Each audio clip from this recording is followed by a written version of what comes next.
Building on my last two posts, here are the steps we can take to come out of and recover from being a codependent person. All of this is most effective when walking through it with a counselor or therapist, someone very wise who can help us versus doing this all alone. So step one, we want to examine the relationship that caused the codependency in the first place, which I talk a lot about in my previous posts. We want to assign blame where it belongs, and that can sound vindictive or bitter, but it really is the starting place, because as a codependent, we tend to blame everything on ourselves. So what was it about that parent, that partner, what was done to us where we felt we had to become someone that was disingenuous to who we really are in order to offstay some form of abuse or abandonment or bond with them or whatever the perceived reward was. Number two, we need to identify what emotions we were avoiding. It wasn't just about the experience of being belittled or abandoned or ignored. What emotions did that evoke? Because at the end of the day,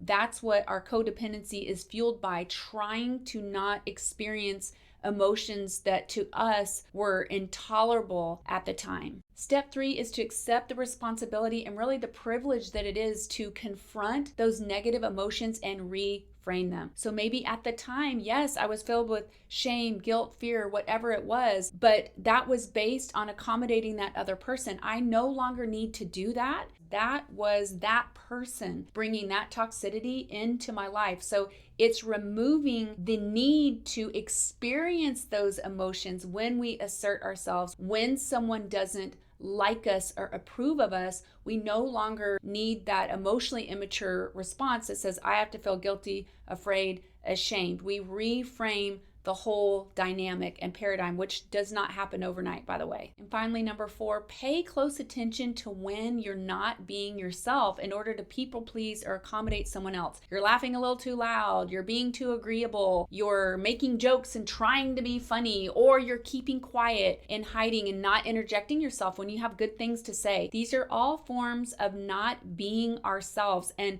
call it out in the moment. Say, I am not being myself right now. We want to reject the false self, but not with any fear or shame, but knowing that who we truly are, and especially as we're a person committed to personal growth, spirit, soul, body, the holistic view that I'm a huge proponent of, we can feel good about who we are. And certainly when it comes to our faith and relating to God, He is calling us to be authentic, even if it means admitting faults. It does at some point, always. That is better than anything false or disingenuous. It wasn't our fault that we became codependent, but it is now our problem, which is great, because that means that the ability to change rests with us.